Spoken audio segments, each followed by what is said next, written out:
students, continuing this series of grammar correction exercises as well as important parts of speech, I am continuing the same, and today we will look at something also related to grammar, and it is also related to your vocabulary.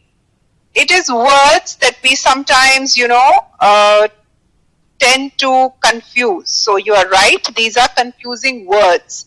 And sometimes while reading or even writing, we interchange the two, thereby giving a different meaning to the sentence that we are making. So now some of these confusing words I will be discussing with you, and we will go through it word by word, and at the same time I will share examples with you. So please listen carefully and note the same. Now, your and your. This is something that is sometimes, interchanged, and it changes the entire context, or sometimes it gives a wrong. Your. Why do we use your? Your shows possession. That means it's belonging to you, or it is belonging to a group of people. That is your car. So you are showing possession of something. But if you look at your, Y-O-U, an apostrophe and then R and E. That means this is a contraction of the phrase you are. So it is contracted. So it's used in a more common lingua, and at the same time it's great. You're wonderful. You're so quick at this. These are some of the usages of your, but it's not your. About possession or ownership. Alright, having done this, now let us look at the next, that is there.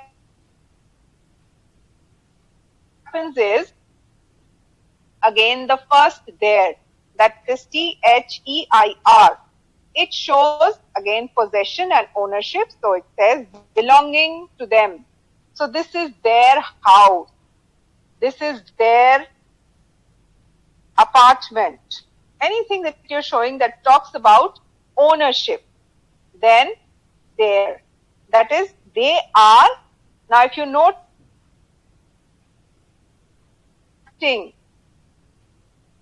so they are is contracted, and that's why it becomes theirs. So they're on holiday.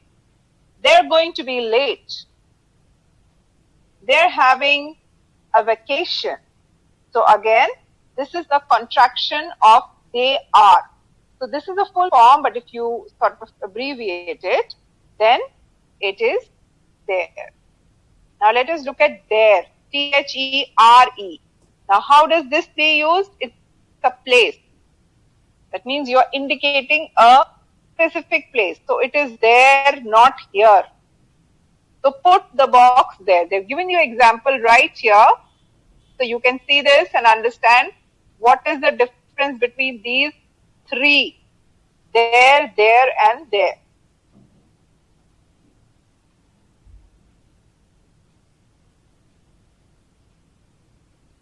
Alright, now let's look at the next one. And this is much and many. Now sometimes there is confusion between the noun. That is much wealth and measure. And many is many trees. Many is used with countable nouns. That means many trees. We can actually count trees. So this is the difference. So much and many. I hope this is clear to you now. Let's go to the next one. It and it.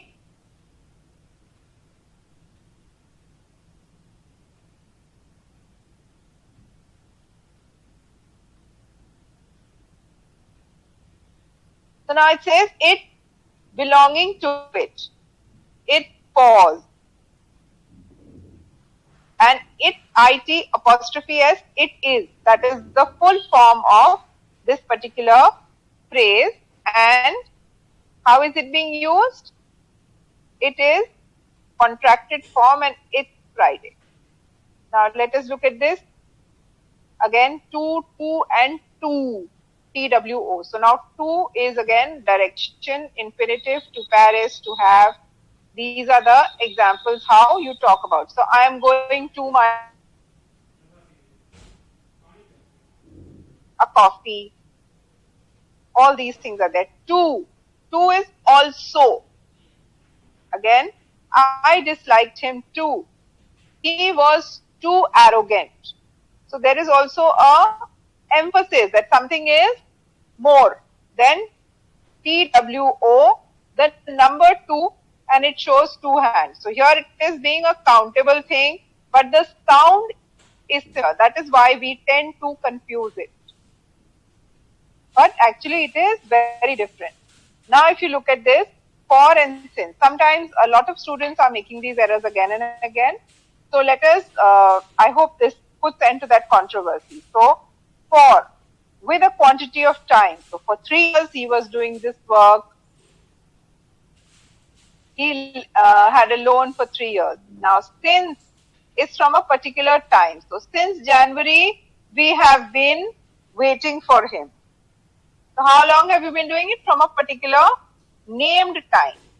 But now if you say we have to pay the loan for 3 years, not since 3 years, because that since goes backwards and for is, could be future also, and it could be in the present tense also. So make sure that you keep these things in mind, students, because sometimes, because of these confusing words, sometimes the sentences are incorrectly phrased.